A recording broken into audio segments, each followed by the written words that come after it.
All right. Hey, good afternoon, Sher. How are you? I'm doing good. I did my hair for you.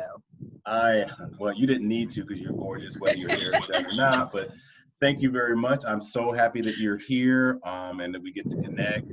And I'm so happy to get to introduce you to a lot of my friends and my colleagues and everybody on my network. So do me a favor for a quick minute and just introduce yourself. I'll say firsthand of all the folks that are ever going to be on this. This is one of my closest friends. She's like a sister to me. We, started in law school together. We've been friends ever since. We've been through everything together. So if anybody knows the dirt and where the bodies are buried about Jamal Edwards, this woman definitely knows because we've been through a lot of stuff over the last 20 something years. But by all means, please tell everybody a little bit about yourself and what you're up to and where you are.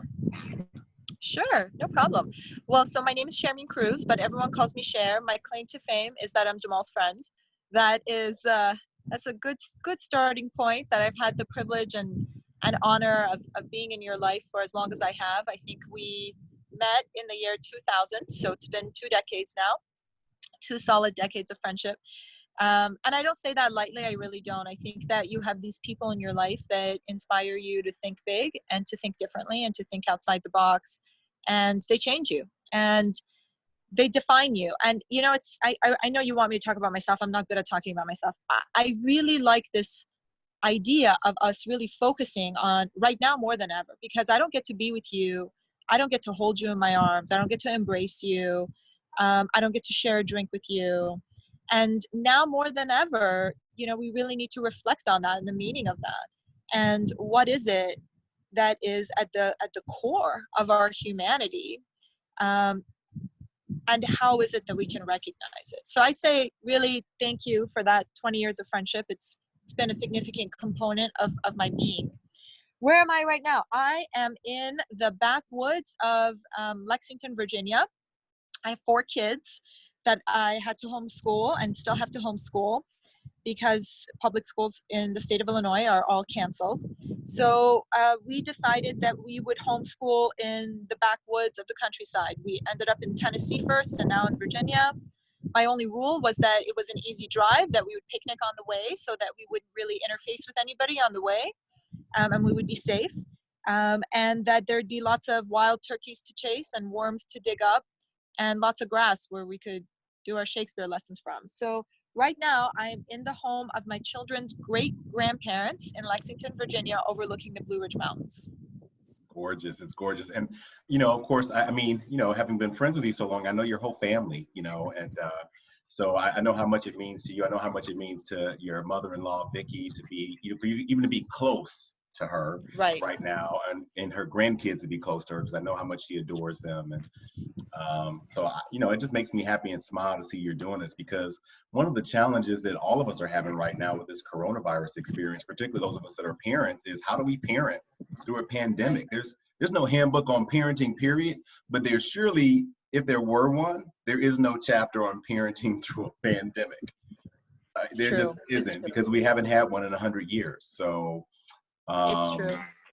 That's a beautiful way to parent, is to say, hey, let's go spend some time somewhere else and get some fresh air and be as close to family as we can be and spend time together and, not be cooped up. Yeah. So kudos to you Yeah. as a mom. Well, I appreciate that. I mean, I think that it's also reflective of my privilege, that I can get in a car and leave and be in a place like this. Now, though, more than ever, folks are working from home. And it's Right. really something to think about, that there's a lot of people who would have never had this privilege in the past, but now do. And I'll tell you, as long as you're respecting social distancing norms and really isolating yourself, there's a lot of cabins out there that no one's renting right now, that are in the middle of the woods, that are sitting empty, that have sat empty for days. Any virus that was on the counter is long dead. And they are a fraction of the cost they normally would. And so to the extent you had some sort of spring break budget and you can get in a car and drive a few hours and have an outdoors experience, or even to the extent you can go to the forest preserve near your home and just spend the day, doing what you can.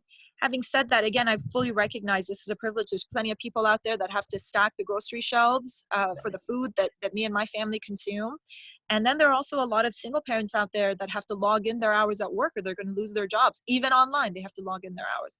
So Yeah. I'm lucky and blessed that I have the flexibility to be here. I fully recognize that. Well, I appreciate you for saying that because I think I did a little bit of a video or a post about how there are these competing interests going on, these competing experiences. We're all having a horrible experience. I don't think anybody's enjoying anything about this, but there are some folks who are privileged, who, you know, work certain kind of jobs, and this was not a hard transition for them, or they work, you know, where they can get paid leave and paid time off. There's all these benefits that they have. They're tapping into those things and using them. And there are other folks, they don't have any of that. And it could be anybody from the people who were already unemployed, to people that are homeless, to even people who are employed but who are like self-employed and they don't have a corporate infrastructure or Right. The backbone or gig set of economy, benefits. basically. Yeah. Right. That are just, you know, they're having an entirely different experience where they're like, yeah, I'd love to go spend some time in the country right now, but I don't even know if I can spend time in my house because I'm worried about paying my rent because I don't get paid if I don't go to work. So thank you for paying tribute to those people, because I think it's important for folks to realize, you know, life is, we're all challenging, all being challenged, but in different ways. So I appreciate that. Yeah, of course. But you beautifully dodged the bullet of talking about yourself, and you know I'm not going to let you I'm do not it. a fan of it. I'm not I a fan know. of it. And you're not doing that just to be humble and whatever. That's naturally who you are. So I can say that firsthand. You've never been one. But I want folks to, part of what I'm doing with my Vistage coaching practice is help people understand the power of peers. That's what this emblem behind me is supposed to signify. It's the peer power and all that stuff. People really tapping into networks of folks who are really talented. I think we underestimate who we have in our network and the skill sets. I know I do that. And when I look at my network, and even just the calls I've done so far, this is a coffee date, virtual coffee date. I got my coffee. Yeah, that's a heck of a cup of coffee. That coffee's bigger than your head. This is my Michigan Law School coffee cup that has is that thing actually full of coffee? Not anymore. It's about down to a little bit, but you know, it's been so well loved and used that all the Michigan memorabilia has been rubbed off of it. There's nothing on it but blue. I love that. But yeah, That's when awesome. I look at my network and people like you, there's so many talented folks that we have access to if we actually just spend some time with them and get to know them. And that's what I want to encourage people to do. So I want folks to know how wonderful you are. So let me just say a few things about you that you probably won't say about yourself. A mother of 4, been married, let's see, I was at your wedding, and that was in 2006, right? Yeah, we're coming up on 14 years. Yeah, so 14 years of marriage, beautiful wedding, most beautiful wedding I've ever been to still to this day. You know, mother of 4, as a lawyer, we started law school together. So, I mean, it's been a partner at a huge law firm in Chicago, equity partner at a huge law firm in Chicago. She's published a book, Butterfly Stitching, which is available on Amazon. Highly recommended. It's a somewhat of a self portrait, a self story, but not entirely, but it gives a really good idea of what her life and her experiences and the experience of others who are actually from Iran. You're an Iranian American by way of Canada. So she's also an international person just by virtue of like who she is. So you've written a book, you've published tons of poetry that I've read, you paint. I've got some of your artwork hanging in my house still to this day. And now you have a TEDx brand, TEDx Wrigleyville Youth. And you're also going to launch your whole new series of leadership coaching that I'm so excited to hear about. So, and I'm missing stuff. I'm completely missing. Yeah, that's all right. You hit the highlights. I mean, really, at the end of the day, the most exciting projects I'm working on right now I am launching a startup that is geared toward leadership coaching, and I'm hoping Jamal will come and speak for us. And I've done a TEDx talk in the past. I might do another one this year. But for a couple of years now, I've been organizing a TEDx event. So last year we focused on youth. This year it's not a youth focus. It's more of a broader program, but it's called TEDx Wrigleyville. And the theme is humanity, a view from inside the pandemic. And so we will be doing the only Chicago TEDx event. And I think the first one, maybe the second, because it's global, one that's entirely virtual. And focused on COVID-19, but not just on giving the same bad news that every network and every TV station has been giving out, but really on finding meaning in the midst of this crisis, and trying to learn from what we've undergone, and sharing ideas worth spreading, which is really the mission of TED. So it's called TEDx Wrigleyville. We're really excited. We basically, what we're doing is we're pre-recording the talks, pre-editing them, and then patching them together for a live but virtual streamed event on June 14th, which we're very, very excited about. I'm excited about it too. And like I said, like this is like what she does in her spare time. I mean, she's also raising 4 children who are adorable and doing a ton of other stuff. So like, why not? And by the way, your TEDx talk was wonderful, How to Change the World. I should link that one in this, when I post. Thank you. I think it's time for you to give a talk. I'd love to, and I'd have no issues with giving a talk. I just, I'm not juggling all the things as well as you are just yet. I'm going to work my way up to that. Yeah. Let's talk offline, because I have an idea for you. We talk offline plenty, and I'd love to do it. About that. So I don't know if your audience knows, but you've spoken for me before. You spoke on my Salon series. I did.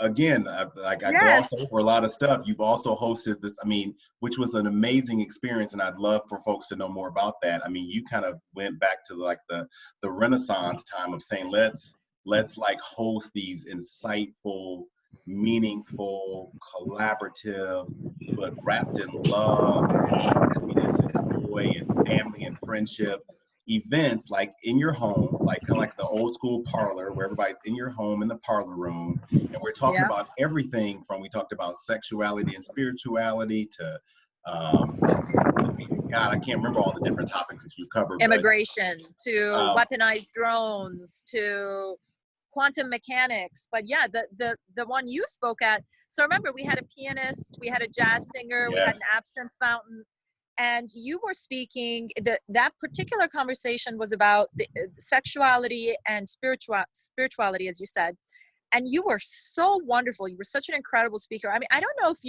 if your audience knows everything that I know about your background and how incredibly diverse it is, and how you have this amazing sort of religious, spiritual background and really experience as a spiritual leader. And it's, even now to this day, I think it's such a core component of the coaching that you do and the advice that you give, because you sort of have this bigger way of looking at everything, not in a dogmatic way, not in a zealot way, not in a here are my tenets and if you don't believe them I can't talk to you way, but in a much more profound, just looking at everything from that sort of deeper connection between humans. And we had a really interesting conversation. You were co-panels. It was you, former Baptist minister. I don't know if a lot of people know that. And another guy who is as high as you can get in the Buddhism hierarchy without being celibate. And he's blind. And then another guy who's a Muslim scholar and had been previously held captive at Evin prison in solitary confinement in Iran, a political prisoner, just amazing guy. And the three of you were talking about where sex and sexuality intersect with spirituality and godliness. So it was a wild kind of conversation. And we talked about Buddha, we talked about Rumi and Hafiz, we talked about Jesus, we talked about, I don't think nobody got left out in that conversation. Nobody got left out. I know, we had a very, very, very intellectual conversation about monogamy and the merits and disadvantages of it and things like that. It was a really great night. Of course, again, highlighted by the French champagne and the absinthe. It was amazing, and kudos to you. Like this is the whole point of even this, because you, in some ways, I have to pay tribute and honor you for that, because that was one of the experiences that sits with me still to this day to remind me how much of an impact we can have by connecting with our peers. Because there were a few people in there that I didn't know, but I've known you for so long. Most of those people I knew, or knew of or had met at a party or whatever. You really brought your whole network together, your husband's network, everybody. We all kind of got together, but we got to see sides of each other that we hadn't seen. There are lots of me that people in that room, they were like, oh, I didn't know about this, and I didn't know Right. you did that, and all that stuff. And there are other folks I saw, I'm like, hey, I didn't realize that you knew this and you did that. And it's just amazing the breadth of talent that we have in our own networks if we just look a little bit more carefully and spend more time with each other. So that's Yeah. why I'm doing this. Like, I really want folks to, I want to connect with people and share, and I want people to see that if you just connect with some peers, I hopefully will get to the point where we can do multiple people with this little virtual lunch date or virtual coffee date thing, where folks can just see if you get 3 or 4 people together, or even just 1 or 2 people together, you can create magic just because, Absolutely. you know, you put Knights 2 of the great Round people Table. together. Exactly. Right. Right. You know what's really interesting? I don't know if I shared this with you, Jamal. I'm going to move over to the porch and get a blanket because we're in the mountains, so it gets cold in the evenings. I don't know if I shared this with you, but I'm gonna embarrass myself a little bit by talking about how I was as a kid, how stupid I was. But when I was in my 20s, and I don't know how many of the people in your audience, because I assume they're all a bunch of high achievers like you and me. When I was in my 20s, I would walk into a party and I would think, you know what I'm going to do? I'm going to prove to everyone at this party that I am the smartest person here. And that's the attitude. That's the attitude I would bring to every gathering. And now that I'm in my 40s, the attitude is, I'm going to walk into this party and I'm going to see if I can learn at least one thing from at least a handful of people in this party, because then I can leave the party smarter than I walked in. And it requires a kind of a confidence to have the humility to understand that you're not the smartest person in the room about a lot of things. You might be the smartest person in the room about some things. And I'm not taking away from anyone's, achievements or intelligence or accomplishments. But there are lived experiences in that room. And if you can uncover them, it is like finding a magical box under your bed on Christmas morning. I mean, it is to walk into a room and to find the gifts that people can share with you is an extraordinary experience in revelation. And then you can take those gifts with you because now you've unlocked them and they're part of your network and you can learn from them, or you can connect them with other people who could use those gifts, and you could create those connections and you could expand your network that way and also expand your influence in a really positive way in the world. And I know you do this all the time. But you have to be a good listener and you have to be confident enough to be a good listener, which is really, really hard. It's really hard, especially in your 20s, or it was for me. And, you know, honestly, and so let's talk about this because it's something I resonate with, because in my 20s, I did the same thing, being a young Black man at a Ivy League law school, coming out with all the, I wanted everybody to know every credential I had. I felt like I needed to make sure everybody knew I was smart, because I was afraid that if I didn't show it to them, they wouldn't believe it. And so I spent, most of my 20s running around waving my resume. I wanted to wrap that Michigan JD around my back and, what clerks, judges I clearked for. And your GPA, not just the right. JD, but also your grade point average. Right, put a pin on my GPA and, carried all my big firm business cards around, just people wouldn't even ask. Here's a Kirkland & Ellis card for you, just cause, Right. You feel like you need to put on that. Says partner on it. Right, just because you feel like you need to put that on, but spiritually speaking, when I think back on that, we do so much damage to ourselves when we do that. It's normal. I'm not gonna say it's not normal, but it's so, because you're secretly, quietly delegitimizing your core identity and your core worthiness and your core power as a human being, just to be welcome and seen for who you are. You're putting all these things on to kind of legitimize yourself as if you were not legitimate. And it's not until you get a little bit older and you start to realize, from my experience, it was like, well, the people that never were gonna think I was smart or capable, it didn't matter how many degrees I put in front of them. It didn't matter what firm I was at. I didn't know how much money I earned or what car I drove. They were still gonna think what they thought about me. And that's when I was like, the reality is I should just be myself and stop with all that, because that's all I ever have, and that's all that ever matters. And the people that don't like it don't matter. And the ones that do, they'll see me for who I am. So it's like a benefit of youth, but it's one of the things that I think a lot of folks who are, come from minority backgrounds, women, just in general, face in the professional community. You feel like you need to put on these airs to impress everybody, because you've been programmed to fear those that won't respect you and see you, as opposed to saying, Yep. you know what, they should go over here. Never mind them. I was never going to get you anyway.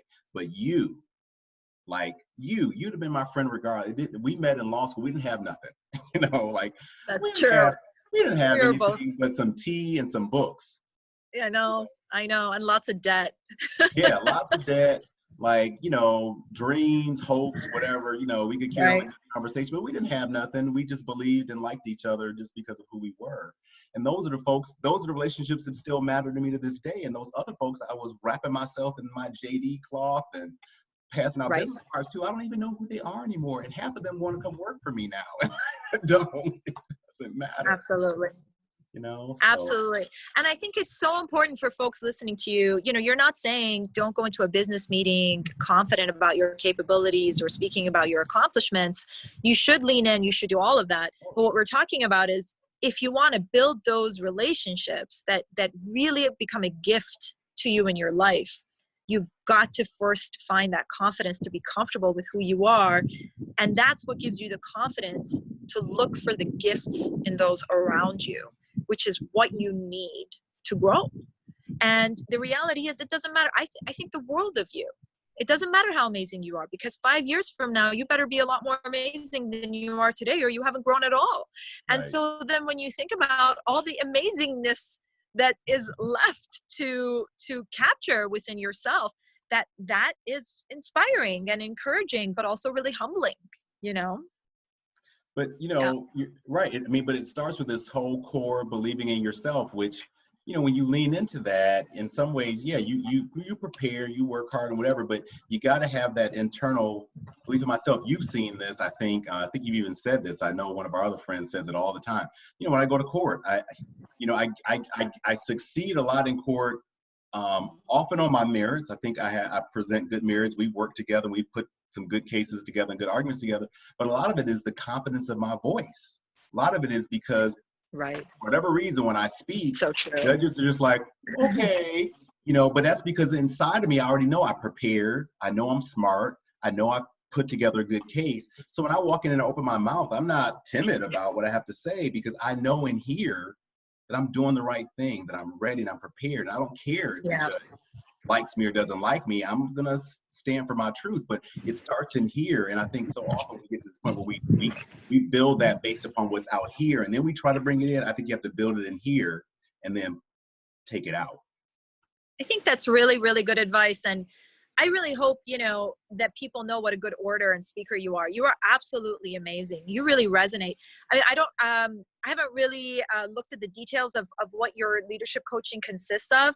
But one of the things that I would love for you to teach me and to teach others is that voice that you just were talking about. And in fact, I remember even the salon where you spoke, you made a comment and you were part of a panel, and another panelist said he was going to make the same comment, but his voice was nothing compared to your voice. And so it was never going to resonate the way your voice resonated. Yeah. And it was your co-panelist. And it was so interesting to me. And it was just this, it's not just about the message, right? It's also about the faith you have in the message and how you deliver the message and the image of confidence that you project as a leader is truly, you've mastered that art, Jamal. I mean, you really have. And I think you'd be really good at teaching other people how to do that. And yeah, finding that confidence in yourself is a good place to start.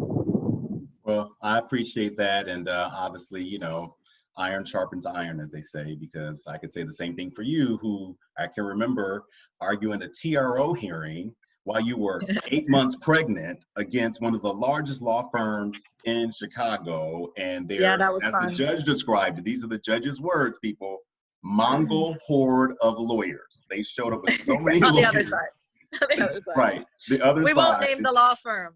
We won't name the law firm because they should be embarrassed at how badly they got beaten.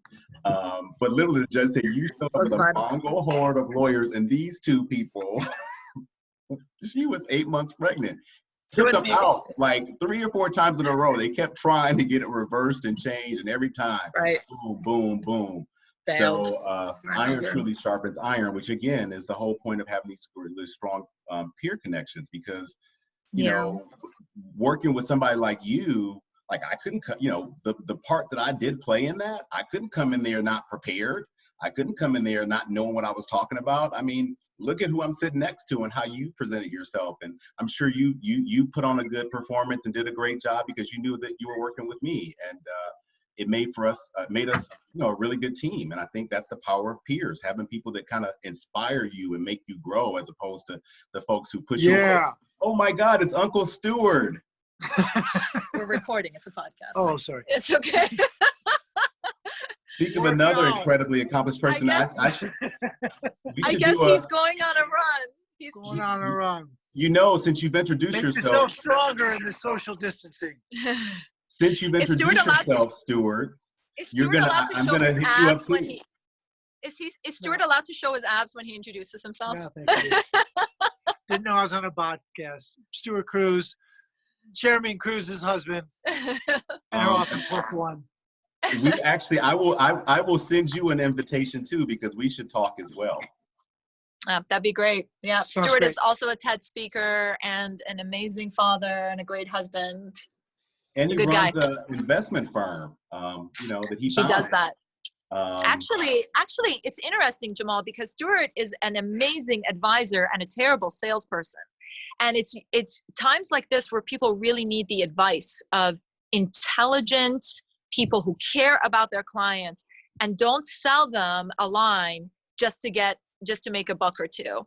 And so it's been a crazy wild ride for Stewart and his company dealing with this crisis. And he's literally had clients, one of which is a mutual friend of ours, in tears because the portfolio he was managing for her is doing so well compared to what she was expecting amidst the market falling. And he saved her retirement basically. And so he's got some interesting stories to share for sure. We do all our decisions with math and numbers, so no emotional decision making here. Yeah. Well, I will send you a link so we can introduce people, because I have seen some of your videos and you are very good at explaining why you do things and why everybody else is doing it wrong. On that note, I'm out of here. Go. Bye. See you later. Hey, Bye, it's great honey. to see you. But, you know, so, right. And then, of course, you go marry a genius. So, like, you know, iron sharpens iron. You know, we get what we give. He's all right. We'll keep him. The proof is in the pudding. Oh, that's very sweet. That's very sweet. With husbands, though, you know, you got to be able to trade up. Yeah, well, I think you did all right. Having watched you all grow over the years. He's a keeper. Yeah, you know, it's been a great privilege for me to watch you and your family grow from when we were just, I remember when you met him. I remember when you guys, that first date at Narcisse, which I adored. And you remember the advice you gave him? You oh said, my God. Feed her. Oh, absolutely. Because she is mean. Yeah, we learned that on a couple of vacations. Yeah. Hangry. Never let her go hungry. Yeah. So let me ask you one last thing before we go and wrap up this coffee date. How are you coping with this whole situation, particularly given all you have going on, but most importantly, being a mom? I mean, a lot of folks out there are professional women and men who are also parenting, and I'll admit I have a hard time with this because I have a son I adore. He's got some special needs, and it's a lot of work to be trying to homeschool and coach people and still kind of retire my way out of a law firm and everything else. How are you coping? Like, what advice do you have for like coping as a professional parent? Because you are a rock star. Well, thank you. I mean, I actually just wrote an article about this for Fat Lifestyle magazine, Finding Meaning During This Time. It's been really tough on me. I have to say, I think that what we first need to do is acknowledge, as you said earlier in the call, this is not a blessing. People are dying. People are losing their jobs. People are losing their homes. People are getting sick. There's doctors and nurses wearing garbage bags. It's not a gift. Having said that, and let me go back a little bit. I have 4 kids. So when we were in Chicago, one of the reasons we left is to go outside at all, to go walk around the block so my kids can get some air. It's me, my husband, and our 4 children. That's 6 people. 6 people walking down the sidewalk. People look at you like they're afraid. They look at your children. They're afraid of your children. right? The possibility of sweet, innocent children carrying a deadly viral infection silently inside of them is the stuff of dystopic horror novels. And yet here it is, it's here. And the world was treating my kids that way, moving to the other side. You can't blame them. They're worried about their family. They're keeping safe. And you talk to your kids, you say, it's not about you. It's about them doing their part to keep their family safe. But the reality is that's how the world is treating itself and treating its neighbors right now. Having said that, I found myself, after 2 weeks of intense grieving where I cried every day, I found myself so incredibly inspired by humanity's response. Here we are, and I write about this in the article. Every time there's a tragedy, we come together, we clear away the rubble, we feed the hungry, we house the homeless, we pull our friends into our homes. We can't do any of that right now. We've got to keep away from each other in order to save each other. It's a strike at the Achilles heel of humanity to tell us that we cannot touch the wound. It's to tell us that we cannot sit with the dying, right? That we cannot mourn with those who have lost someone. And yet, look at our spirit, right? Look at the human resilience. We see psychiatrists and accountants learning to sew masks for doctors and nurses. We see people coming together, literally the cast of Hamilton can come together on Zoom for a 9-year-old child. We have not seen mass looting. We have not seen mass violence. We have not seen, it is incredible. The human spirit, the need for connection has persisted, and we have endured, at least so far. We have endured. And necessity being the mother of all inventions, so many remarkable things are coming out of this pandemic.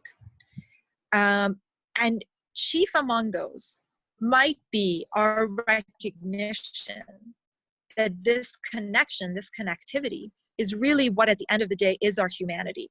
That the whole America First attitude, I don't want to get political on your podcast, but the America First attitude, whether you are applying it to your nation or to your city or to your religion or to your home, it doesn't make sense. Whether we're talking about the tragic aspects of our connection, which is virus in China is going to infect the kid in Alabama, or whether you're talking about the beautiful aspects of our connection, which is the antiviral treatment being rolled out in Singapore, combined with the antibody testing being rolled out in South Korea, combined with the tracing technology actually coming out of China, might be what saves that kid in Alabama's life.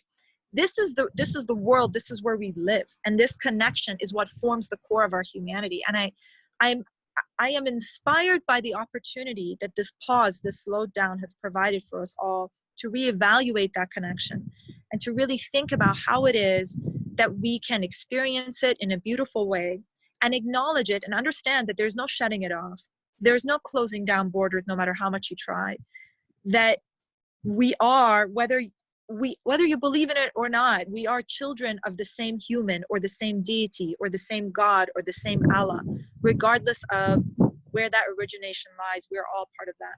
And so for me, first acknowledging and grieving and continuing to grieve for all those who are suffering today. I brought it up several times during this podcast, but also to know that there is this space right now, that we have this space to just stop and think about what matters to us. How can we reevaluate the way we teach?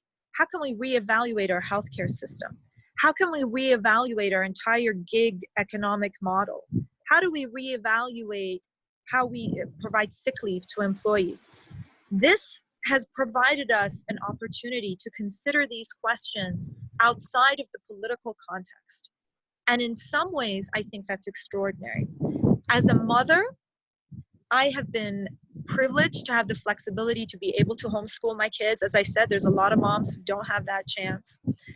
And I also have the privilege of having 4 kids. They can play with each other. They can fight, they can yell, and they can share. They can still do that every day. There's a lot of kids who can't. I mean, one of the things I've thought a lot about has been schools and the closures, because I've worked for about 20 years. We didn't talk about this during the call, but for more than 20 years, I'm bringing schools to refugee kids. I believe that not just an education, but a school is a fundamental human right. That includes recess, that includes sharing your snacks, that includes joining a baseball team, and lunchtime and inquiry-based learning. That this is the stuff. This is the core of what forms our humanity, and our children are robbed of this right now. They can't even have a play date. We need to acknowledge and grieve for that loss. But once this is over, and it will be over at one point or another, we need to not forget this lesson, this being without, and the lessons and gratitude that comes from that being without, that each one of us has. And here's one of my monkeys right now. Hi, I'm on a podcast right now. Say hi to Uncle Jamal. Oh my God, is that Elise? Hey, princess. It is. How are you? I miss you. Oh my God, is that like you got some color in your hair?